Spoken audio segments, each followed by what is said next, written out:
Pandemi COVID masih nyata ada di negara kita. Oleh sebab itu, kita harus tetap benar-benar waspada, tetap tidak boleh lengah, tidak boleh menyepelekan yang namanya COVID. Memang, kurva kasus COVID di tanah air sudah melandai sejak penerapan PPKM skala mikro dan dimulainya program vaksinasi. Pada akhirnya pemerintah melalui Pak Luhut menyadari tentang kedaruratan ini. Jadi saya akan tunduk pada perintah itu. Karena itu yang kita inginkan. Dari 7 bulan lalu itu yang kita inginkan di Jakarta.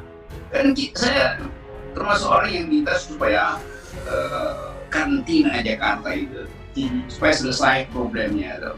Tapi kita tahu pemerintah pelit itu, nggak mau tanggung mereka yang harus tinggal di rumah tanpa pekerjaan. Maka dicicil lah segala macam cara itu, PSBB terbatas lah, segala macam istri. Akhirnya mereka sadar sendiri sekarang bahwa ini memang darurat. Kedaruratan yang sebetulnya sudah diprediksi oleh seluruh epidemiologis Jakarta, Indonesia, bahkan dunia. Bahwa Indonesia ini akan jadi pusat perkembangbiakan COVID. Dan itu yang diperlihatkan di dalam data statistik hari-hari ini.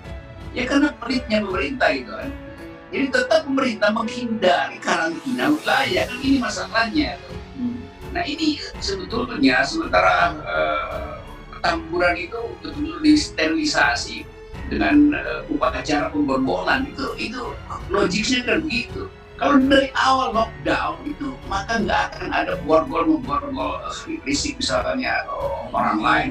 Kalau ada yang berbicara bahwa tidak terkendali keadaannya, sangat terkendali. Jadi yang bicara tidak terkendali itu bisa datang ke saya, nanti saya tunjukin ke mukanya bahwa kita terkendali. Jadi semua kita laksanakan. Bahwa kita punya masalah, saya berkali-kali sampaikan, yes kita punya banyak masalah, dan ini masalah kita perbaiki dengan tertib karena tim, saya ulangi, tim bekerja sangat kompak. Jadi, karena memang ada keterlambatan dalam penanganan, antisipasi. Sebagai contoh misalnya, saya mendengar itu dari pejabat gitu, tidak saya sebutkan namanya, ketika COVID-19 itu di luar negeri, masih di Cina dan lain sebagainya, sebenarnya dia sudah minta data orang Cina yang datang ke sini. Ada datanya di imigrasi dan lain sebagainya, tapi kita tidak tahu di mana orang itu tinggal. Jadi tidak bisa dalam pengawasan misalnya. Jadi kalau kita flashback memang selalu ada yang namanya ya mungkin kelalaian. Sampai kemudian kita sadar bahwa itu bahayanya minta ampun begitu. Di sana tuh yang bertumbuh itu bukan ekonomi, tapi stupid, bukan COVID yang bertumbuh, tapi stupid. Memang selalu kelihatan bahwa COVID justru ditunggu oleh pemerintah. Kalau bisa makin lama supaya makin ada alasan untuk membenarkan bahwa ekonomi tidak tumbuh. Makin ada alasan untuk mencegah kerumunan demonstrasi. Jadi COVID diperalat sebetulnya. Jadi COVID digunakan oleh kekuasaan untuk membenar-benarkan keduanya.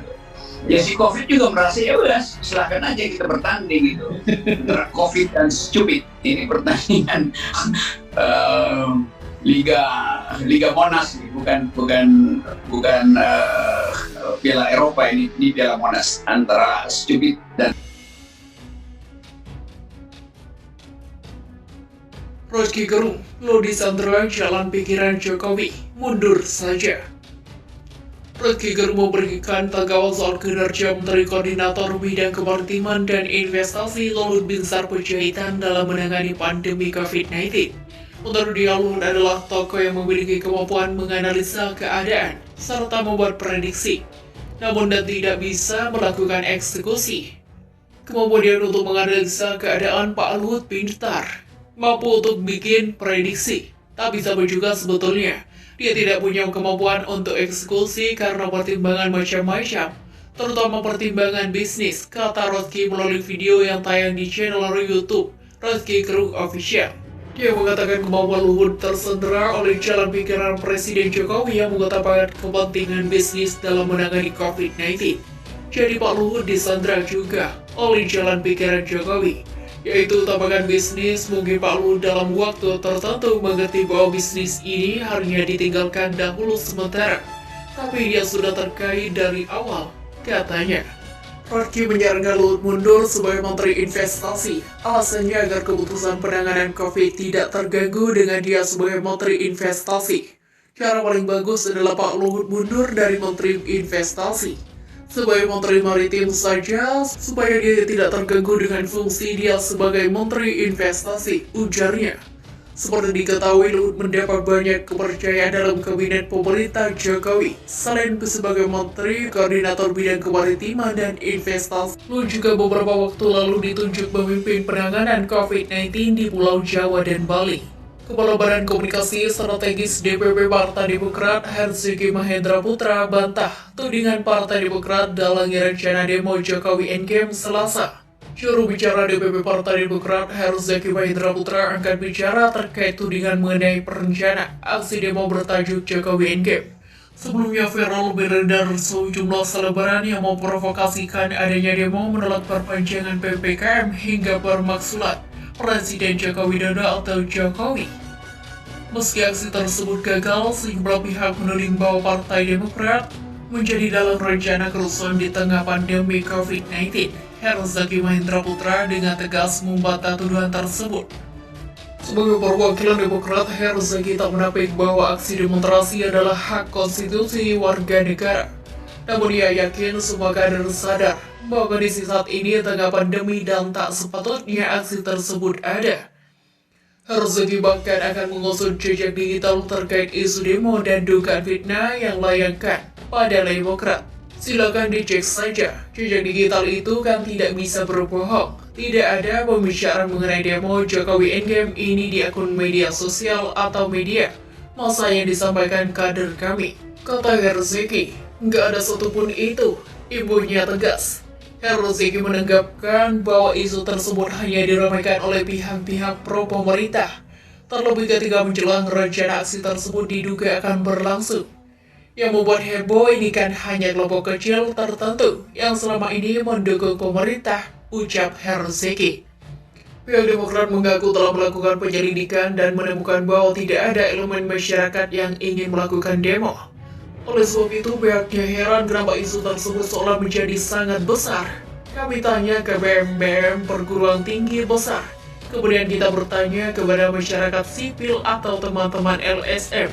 Tapi nggak ada itu, kata Herzaki. Nggak ada itu yang mau rencana ada demo, tapi yang menghebohkan justru para mereka pendukung pemerintah tadi. Kemudian di hari H, mereka juga yang dibilang demo berhasil dibatalkan. Tidak ada yang mau ikut koalisi, oposisi, atau segala apa, kritiknya.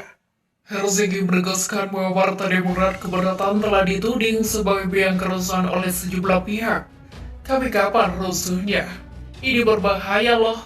Banyak sekali kalau fitnah-fitnah seperti ini dibiarkan, ujar Herzaki. Direktur Eksekutif Carta Politika Yunarto Wijaya menyoroti seruan aksi demonstrasi bertajuk Jokowi Endgame. Dilansir tribunwow.com, seruan demo Jokowi Endgame digaungkan hingga viral di media sosial beberapa hari terakhir. Beredar sejumlah poster yang mengajak masyarakat turun ke jalan menuntut penolakan PPKM hingga penggulingan rezim Presiden Joko Widodo atau Jokowi. Menurut Yunarto, penyampaian aspirasi di kultur negara demokrasi memang sah-sah saja. Namun seruan aksi tersebut sangatlah tidak tepat mengingat kondisi Indonesia masih dalam masa berjuang melawan pandemi COVID-19. Dalam kondisi pandemi seperti sekarang, pengumpulan massa apalagi yang diorganisir menimbulkan kerumunan yang pikir itu jelas pelanggaran hukum, ujar Yunarto dikutip dari Kompas TV. Dan motifnya sudah pasti dikatakan tidak baik, begitulah katanya. Selain dianggap melanggar hukum, pengumpulan massa untuk aksi demo juga dianggap mengorbankan masyarakat. Apalagi jika agenda tersebut membanggakan orang-orang hanya berkepentingan saja, politis saja. Oleh sebab itu, Yunarto tidak melihat sedikit pun niat baik dari rencana aksi yang gagal tersebut.